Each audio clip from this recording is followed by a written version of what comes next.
Good afternoon, lalong-lalo sa mga anak ko. Magandang hapon sa inyo mga anak.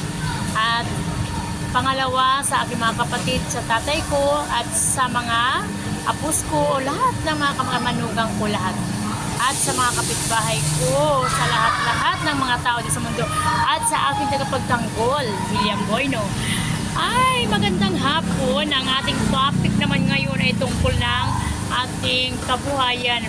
Siyempre, ang kabuhayan natin ay iba-iba, hindi pare-pareho. Kaya, diskarte lang ang buhay. Kapag wala tayong diskarte, gutom. Pero believe ako sa iba talaga mga kapagsiw, no? Hindi ko naman akalain na kahit napakahirap na tao, meron ako nakikita, sobrang hirap, walang bahay, wala lahat. Kung saan lang siya nakikitira, nakikita ko, pero nagtagal lang 10 taon. Yung kaibigan ko mga kapagsiw, hindi ko nababanggitin. Sobrang hirap niya, pero hindi ko lang alam kung bakit siya naghirap. Kompleto naman siya, mayroon pa, may kamay, may talento, at wala siyang sakit. Mag-iina po yun. Nagugulat po ako kasi nagkakaroon po siya ng hindi magandang kalagayan, tulad kung saan lang siya nakikitira, kung saan lang siya nakikitulog, saan lang siya nakikiligo, nakikicr, kung ano-ano. Pero hindi natin kasalanan yan, at kasalanan siguro nila yon dahil hindi nila hinandaan nila ang kanilang sarili.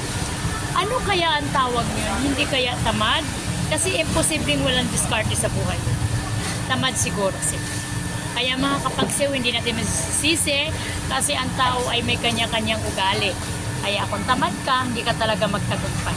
Mayroon nga dyan, putol ang paa, putol ang kamay. Bakit nabubuhay? Maganda ang buhay. Dahil sila ay masigasig sa paghanap buhay. Sila po ay masipag.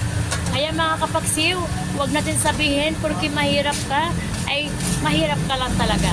Nasa iyo po ang kamalian at nasa iyo po ang diskarte kung ano po ang dapat mong gawin. Kasi tayo ay binigyan ng Panginoon ng kompleto parang mabuhay at maghanap buhay.